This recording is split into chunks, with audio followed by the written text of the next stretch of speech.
Et puis voilà, bah Mickaël, bah, on a parlé de ton scooter et de ta truc. Et quant à moi, voilà, moi je voulais vous parler d'un petit sujet. Vous savez que j'ai commandé une Tesla Model Y propulsion. Dans une de mes vidéos, dont la dernière vidéo postée, je vous ai dit que j'allais vous parler d'un sujet, donc la configuration. La configuration, donc j'ai configuré mon Tesla Model Y, donc j'ai fait une configuration de base au mois d'août. Donc Tesla Model Y propulsion, blanche, sans jante, sans rien. On est bien d'accord, Michael? Sans Oh jante non, non, non, optionnée, tu veux non, dire. la toute première, non, pardon, excusez-moi. La toute première comment dire, que j'ai configurée T'es rouge. était rouge. Merci beaucoup. Et t'es revenu à ton premier amour. Voilà, elle est exactement. Elle était rouge avec le crochet d'attelage, rien d'autre, aucune option. Puis après, quelques Blanche. temps après, voilà. Donc je suis parti sur une blanche, à peu près 3 semaines après comment dire, la configuration de la rouge. Donc j'ai appelé Tesla. Tesla m'a, comment dire, je leur ai dit que finalement je voulais plus aller sur une rouge, je préfère aller sur une blanche. Comme ça, la blanche, je la relookerai exactement comme celle que j'ai vendue dernièrement. Pour te dire, je viens de regarder tout à l'heure Tesla Geek sur son Insta. Il y a plein de photos de ta voiture. Ouais. Franchement, mais quand elle est sortie de. Car. Comment ça s'appelle? J'ai oublié le nom, mais ouais. Oui, quand elle est sortie de sa Costume transformation. car, costume car. Franchement, quand elle est sortie de sa transformation. D'ailleurs, il va faire une vidéo à ce sujet. J'ai cru voir sur un de ses derniers Ouais. posts. Franchement, elle était magnifique quand elle est sortie. Ouais. Et donc du coup, moi pour changer un petit peu, donc je vous ai dit, j'avais pris une rouge, puis j'ai appelé Tesla. J'ai demandé à Tesla de me changer ma configuration afin de partir sur une blanche. Et je sais pas, le rouge, le rouge, je l'ai gardé en tête. Et j'ai rappelé Tesla de Paris, hein, puisque c'est Tesla de Lille qui avait fait le changement, la bascule entre le rouge et le blanc. J'appelle Tesla Paris.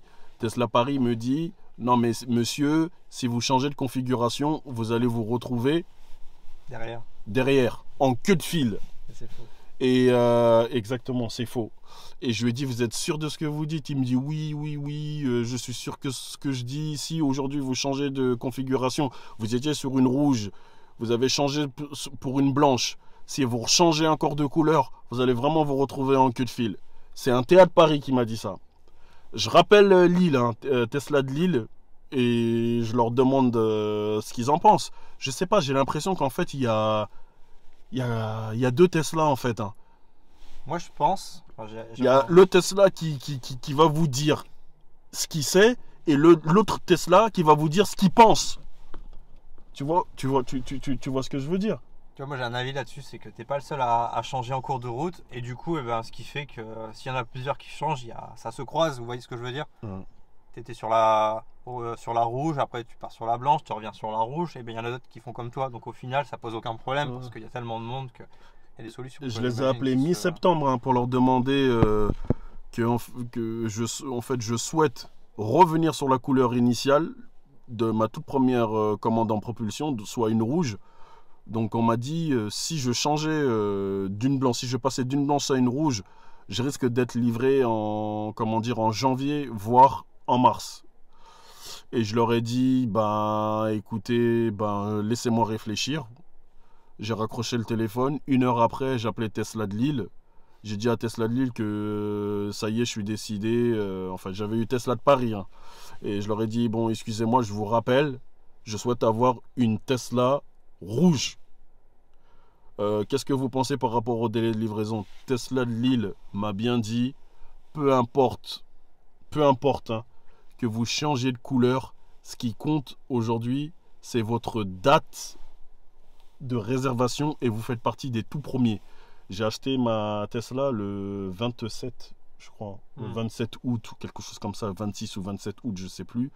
Et ce qui compte, c'est ma date de réservation. Il m'a dit, vous pouvez changer de configuration en cours de route. Cela n'aura vraiment aucune incidence. Vraiment aucune incidence. Si les rouges arrivent avant, vous serez livré dans les premiers. Si les blanches arrivent avant, ceux qui ont commandé les blanches auront les blanches. Si les bleus ou les grises arrivent avant, en fait, ce qui compte, c'est votre date de, comment dire, de réservation et le nombre et les couleurs des véhicules rouges. Moi, on m'a balancé que je risque de me retrouver en queue de file. C'est faux, franchement, c'est faux. Encore ce matin, je t'ai montré ma configuration ce matin ou hier. Avancé, ouais.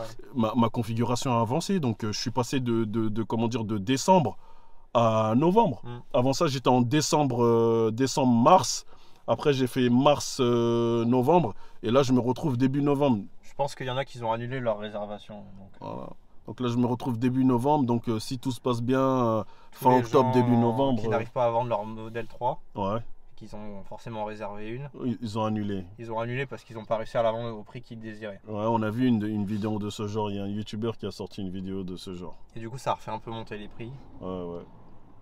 Moi, après, tu vois, ce que je trouve dommage, hein, après, ce choix appartient à Tesla. Je comprends pas pourquoi la modèle Y coûte moins cher que la modèle 3. Franchement, en faisant ce genre d'opération, les propriétaires de Tesla Model 3 perdent de l'argent. Pour moi, le juste prix, après, ce n'est que mon idée, hein, pour moi, le juste prix de la Tesla Model Y propulsion aurait dû être de 53 000, 54 000 ou 55 000 euros juste au-dessus de la Model 3, ce qui fait que les propriétaires de Model 3 actuels, en vendant leur Model 3, n'auraient perdu aucun argent, aucune thune.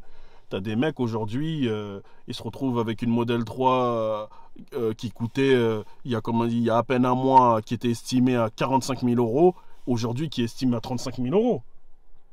Et comme l'a dit Tesla Geek, c'est pour ouvrir le carnet de commandes, remplir leur carnet de commandes. La Model 3, c'était pour que ça arrête de commander de la Model 3. À l'époque, la Model 3, elle était à 50 000, après elle est redescendue, là elle est remontée. Et je pense que le modèle Y propulsion est à un bon prix. Ça reste très cher comme ils le disent et je suis d'accord avec eux. Moi là d'ailleurs je l'ai réservé comme je vous ai dit, mais je pense que je la prendrai pas. Je suis encore, c'est encore confus parce que j'ai d'autres projets aussi qui sont plus importants. Et du coup, je pense que ouais, le modèle Y est à un bon prix parce que ils arrivent à. Elon Musk il l'a dit, il veut que ça soit le véhicule le plus vendu, donc il faut qu'il fasse un bon prix parce qu'en plus les Chinois arrivent avec beaucoup de marques et dans certaines ces marques là il y a beaucoup de véhicules qui sont pas mal. Je pense à Beyond Island en ce moment qui est en train de tester une marque de voiture avec des portes qui s'ouvrent en élytre. Oui, tu m'avais envoyé ce truc. Ça tourne en ce moment, regardez, vous allez voir la vidéo, la voiture elle est Xpeng. Une voiture incroyable, chinoise. incroyable. Une voiture chinoise. Incroyable cette avec voiture. les sièges arrière qui se déplacent latéralement et tout. Les sièges se déplacent à la verticale et à l'horizontale. Donc à l'horizontale, vous pouvez comment dire, bouger le siège plus vers plus vers la porte ou plus à l'intérieur dans ouais, la ça je crois que c'est sur un gros crossover que tu me parles, que je t'ai envoyé la vidéo. Les sièges bougent d'un côté ou de l'autre. Ouais. Les Chinois ils font des trucs, mais c'est une voiture qui est encore plus grande que la Xpeng P7. Avec les portes en élite, elle c'est la version performance, donc ou je ne sais quoi, du coup elle a ses portes qui s'ouvrent comme ça, sinon les portes s'ouvrent normalement en fait. C'est pour lui donner un côté agressif, style Lamborghini ou Koenigsegg, j'en sais rien. Mais... tu sais, c'est bien plus facile de fabriquer un véhicule électrique, un moteur de véhicule électrique que fabriquer un moteur thermique, ce qui fait qu'aujourd'hui tout le monde s'engouffre dans la brèche. Ouais, clairement. Voilà. Et ça crée un bordel.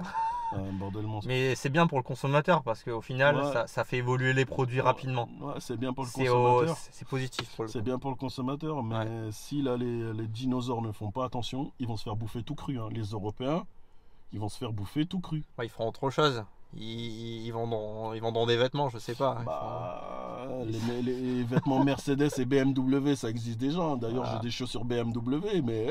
Ils feront plus que ça. Ouais, après, j'imagine mal le constructeur. Avant Peugeot, il faisait des moulins à poivre avant de faire des voitures. Il retournera où il en était. J'ai même eu une veste Lamborghini, tu vois. J'ai des chaussures BMW, j'ai une veste Lamborghini, j'ai un pantalon aussi BMW, j'ai une casquette BMW. Mais rien n'est figé dans le temps. Comme tu dis, les dinosaures, et en parler, de garage, s'ils se réveillent pas, ils sont en train de se faire manger d'ailleurs. Ils sont en train de se faire parce qu'ils restent avec leur voiture hybride, la Peugeot 308 avec 400 km d'autonomie. C'est pas ça, c'est qu'en fait les constructeurs historiques n'ont pas réalisé en fait comment dire, les désirs des consommateurs. Ça change très vite. Ils n'ont pas réalisé, ils n'ont pas voulu y croire.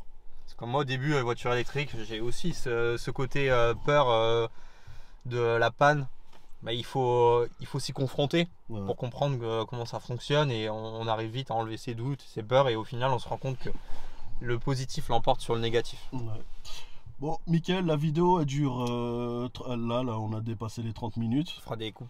Ouais, non, je pense que je vais la balancer comme ça. Dis-moi, t'as quelque chose à ajouter ou Moi je pense qu'on a fait le tour. On a fait le tour, ouais. Ouais. Non, je pense que c'est plutôt correct. Du coup, pour résumer, donc tu nous as présenté ton scooter Silence. Ouais. On a parlé du V2L, donc tu as rechargé ton scooter V2L avec ton véhicule. Tu as vendu ce véhicule-là, donc il part bientôt. C'est ça. Tu as acheté un... Là, tu es sur le point de vendre ton scooter pour acheter un scooter Ray 7.5. Ouais, en fait, 7.7, pardon. C'est le même style qu'un Silence, c'est un vélo, c'est-à-dire que je l'ai testé, c'est super léger. C'est un peu moins léger de l'avant, malgré que la batterie, elle fasse un U. Ouais, voilà, exactement. Là, mais il faut parler, en fait, la batterie est divisée en deux, tu vois. En fait, ce que j'aime bien comparé à celui-là, là je suis tombé côté batterie, ça a abîmé l'arrière de la batterie, pas le pack structurel, mais le cache derrière. Et pour changer cette pièce, il faut la renvoyer en Espagne, parce que ceux qui s'occupent de l'entretien de mon scooter Dog Biker à Paris, ils sont pas habilités à ouvrir le cache avec le côté électrique, alors qu'ils savent le faire, ils l'ont déjà changé. Mais ils sont pas habilités par la marque Silence. Ça doit retourner en Espagne, donc vous voyez les frais de transport et l'aller-retour, il y en a ça pour 500 €, c'est complètement fou. Et ce nouveau scooter il est aussi léger que celui-là, alors que le BM il est très bien, mais c'est une enclume. Faire des scooters aussi lourds, il y en a ils disent que le Ray il est hyper cher, mais optionnez en configuration le BM et vous allez voir. Il coûte 10 000 balles quand même le Ray. Hein. Ouais, il vaut 9600, on enlève la prime, ça fait 8700. Après on met quelques options, il y a les poignées chauffantes, moi je vais mettre top case, la bulle, la jupe. Enfin, tous les accessoires, parce que pour l'hiver, pour mon travail, j'ai besoin de quelque chose de cool, quoi, qui fasse le job, quoi. C'est un scooter de travail, donc il faut qu'il soit mieux que la voiture. C'est pour ça que la Tesla va passer à la trappe. Il y a des chances. Et puis voilà, quoi. Bon, bah. Non, c'est. Franchement, ils ont des bonnes propositions, les Espagnols, du côté des scooters, parce qu'en Europe, on fait rien niveau scooter électrique. Il faut se tourner vers des produits chinois. Mais le SAV, tout ça. J'ai trop peur du SAV, c'est-à-dire qu'ils en vendent, s'ils en vendent pas assez, il n'y a pas de suivi. Ça, je me suis renseigné, il y a un sacré suivi, il y a des mécaniciens spécialisés en France qui connaissent le produit. Donc, j'ai tendance à m'y fier. En plus, c'est un scooter, comme on disait, espagnol. Il est aussi vendu sous la marque de Volkswagen, enfin, plus exactement, Seat. Pour le Silence, oui. Oui, le Seat. Donc, le Silence, il est vendu sous sa marque d'origine Silence et sous... Seat aussi. C'est ça. Franchement, je vous le recommande, ce scooter. Il m'a jamais fait défaut. Il est léger. Ah, il est super léger, il tient bien la route. Je suis jamais tombé, à part pour ça. Je suis tombé sur des gravillons, mais sinon les pneus c'est du City Grip 2, donc c'est top. Non, franchement, je vous recommande ce scooter. Il est sorti en version S01 Plus. Du coup, le moteur est un peu plus puissant. Et il a la bulle plus haute, je crois, non? Non, c'est surtout la fourche suspension. La suspension arrière, elle est réglable. La suspension avant, elle est beaucoup mieux.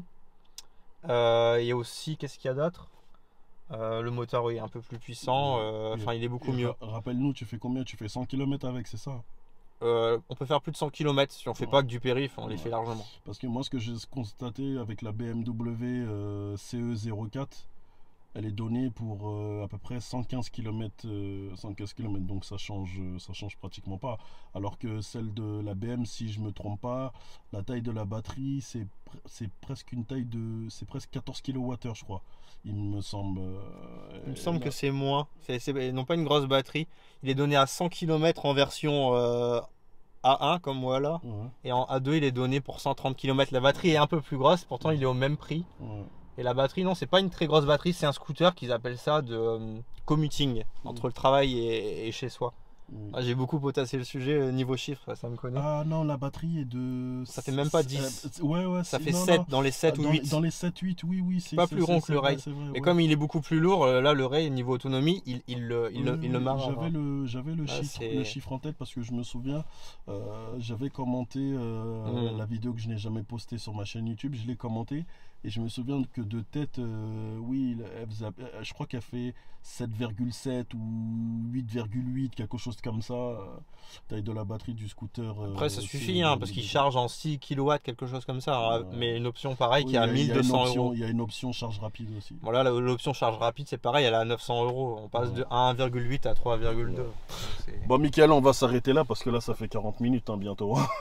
On va faire des petits cuts quand même. Faire des petits cuts. Voilà. Pour que les gens ils s'endorment pas dans la vidéo. Voilà. Donc sur ce, moi je vous dis prenez soin de vous et à très bientôt. Ouais, pour de nouvelles aventures. Voilà. Allez, ciao. Salut.